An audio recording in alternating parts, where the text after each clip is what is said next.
एक व्यक्ति इस शरीर के रिश्ते में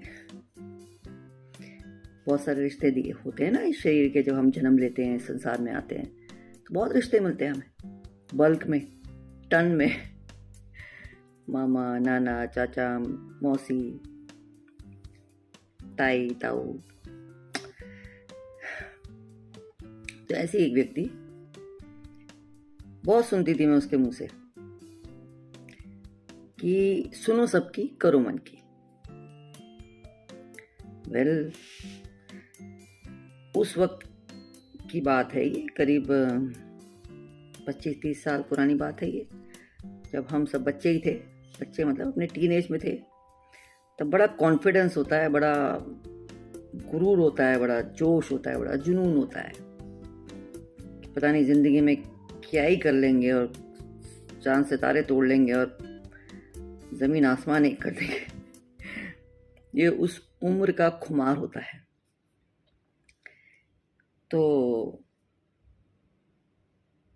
कुछ एक लोगों के कुछ डायलॉग होते हैं, वो उसको चिपकाते रहते हैं। तो ये डायलॉग मैं बहुत सुनती थी उस पर्टिकुलर व्यक्ति के मुंह से कि सुनो सबकी, करो मन की। वेल, मन ने छोड़ा नहीं कहीं का, उसको नहीं छोड़ा, किसी को भी नहीं छोड़ता।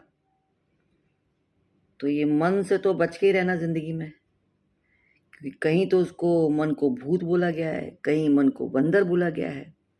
मन के मते मत चालिए, आगे का कुछ याद नहीं है मुझे, बट मतलब मिनट भी नहीं लगता, सेकंड में मन उछल के कहीं और जाके बैठ जाता है।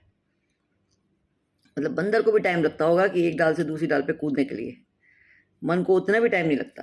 ये इतनी जल्दी जंप मारता है एक चीज से दूसरी चीज पे, मतलब टिकता नहीं है। बेसिकली इसकी आदत है, टिकता नहीं है और शांत नहीं बैठता। एक कहानी मैंने सुनी। वेल, मुझे बहुत हंसी आई उस पर, लेकिन कहानी है ओशो के मुंह से सुनी कि एक आदमी था, उसे मतलब एक कुछ चाहिए थी, कुछ चमत्कारिक शक्ति कि सब काम हो जाए और मतलब खुद कुछ करना पड़े। तो उसने एक भूत को राजी कर लिया कि, और एक भूत राजी हो गया उसके लिए कि भाई सब काम करके दे देगा वो। लेकिन उस भूत की एक शर्त थी कि भाई मुझे काम चाहिए, मैं खाली नहीं बैठ सकता एक मिनट भी। अगर तुमने मुझे काम नहीं दिया तो मैं तुम्हारी गर्दन दबा दूंगा। तो आदमी पहले तो बड़ा खुश कि हाँ भाई ठीक है, मतलब इससे बढ़िया क्या हो सकता है, नौकर चाकर रखो, असिस्टेंट रखो, है ना, इतने काम होते हैं। मतलब अब किसी को भी बोलो कि तुम्हारे सारे काम हो जाएंगे बैठे बैठे राजा की तरह, तो कौन खुश नहीं हो जाएगा, कौन पागल नहीं हो जाएगा, कहेगा हाँ भाई बढ़िया, इससे बढ़िया तो कोई डील ही नहीं हो सकती। ठीक है, तो वो भूत को लेके आया, बोला कि ठीक है मेरे लिए एक महल बना दो। उसने तुरंत मिनटों में, मतलब वो किसी काम से बाहर गया आदमी, जब तक वापस आया तो महल तैयार। और उसने कहा मुझे एक सुंदर सी स्त्री ला के दे दो, तो वो भी तैयार, सामने हाजिर। फिर उसने कहा कि मेरी तिजोरियाँ भर दो, सोना चांदी चाहिए, मतलब और भी सुख सुविधाओं की चीज़ें चाहिए, गाड़ी ले आओ। सब आ जाए, मतलब उसके कहने की देर और चीज़ हाजिर हो जाए। अब देखते देखते देखते मतलब कुछ घंटों में ही सारे काम उसके खत्म हो गए, अब कुछ बचा नहीं करने के लिए। तो वो आदमी इतना परेशान कि अब क्या करूं, और भूत की शर्त थी कि भाई तुमने काम नहीं दिया तो मैं तुम्हारी गर्दन दबा दूंगा। तो अब वो बेचारा बहुत घबराया, उसने भाग के गया। एक साधु महाराज बैठे हुए थे, उन्होंने कहा मैं तो बहुत बुरा फंसा, अब इसका मुझे उपाय बताइए। तो उन्होंने कहा कि भाई ऐसे, और बताया कि ऐसे ऐसे ये कंडीशन है, वो खाली नहीं बैठ सकता। तो बोले ठीक है, ये सीढ़ियाँ रखी हैं, लकड़ी की सीढ़ियाँ होती है ना, तो बोले ले जाओ और उससे बोलो कि तू चढ़ जा और उतर जा, ये करता रहे जब तक मैं तुझे दूसरा काम ना बताऊं। ठीक है, वो सीढ़ियाँ ले गया। और तो बोले, तो साधु महाराज से उसने पूछा, बोले आपने कैसे जाना? बोले ये मन की विधा है कि इसको बस चढ़ना उतरना, काम खाली नहीं बैठ सकता। ठीक है भाई। तो उसका आदमी का तो प्रॉब्लम सॉल्व हुआ। तो अब आगे ओशो ने क्या कहा, बोले जैसा तुम क्या करते हो, तुम माला जप रहे हो, राम राम जप रहे हो, कृष्ण कृष्ण जप रहे हो, तो क्या कर रहे हो तुम, सीढ़ी चढ़ उतर रहे हो। तो इस बात पे मुझे हंसी आई, क्योंकि करती तो मैं भी हूँ, जाप करती हूँ, जो भी है भगवान का मंत्र जाप करती हूँ। तो अच्छा, तो हमारा मन भी वही सीढ़ी चढ़ उतर रहा है।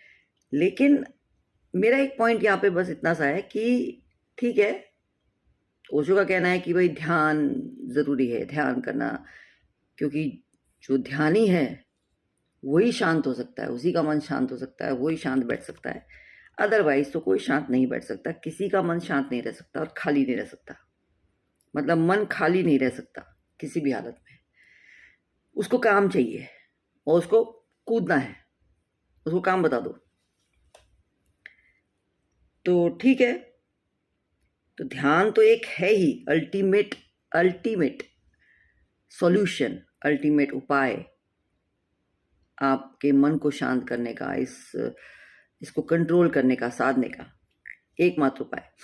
लेकिन अब हर कोई तो नहीं हो सकता ना ध्यानी ज्ञानी। तो जब तक और अगर आप उस दिशा में चलना भी चाहते हैं, तो जब तक आप नहीं चल रहे तब तक आप नाम जप करें या मंत्र जाप करें। तो मेरा पॉइंट ये है कि जो मन बैठ के फालतू बातें, क्योंकि उसको काम चाहिए, वो फालतू नहीं बैठेगा, तो फालतू विचार दिमाग में आए, अननेसेसरी बातें, अननेसेसरी बकवास चलती है, जो हम दिन भर में जी चुके होते हैं, जो जो जा चुका होता है वही चलता है, क्योंकि मन वो ही चलाएगा जो बीत चुका।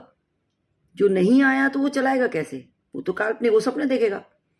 तो या तो आप सपने देखेंगे या आप रिपीटेशन करेंगे, तो इन दोनों ही चीज़ों में कोई सार नहीं है।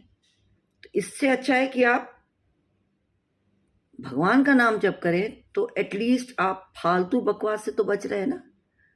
तो जितना ज़्यादा हो अगर आप भगवान का नाम जप करें, और धीरे धीरे लेकिन आपको ध्यान में उतरने की कोशिश करनी है, तो अल्टीमेट उपाय तो वही है। लेकिन हाँ, नाम जप करने में बुराई नहीं है।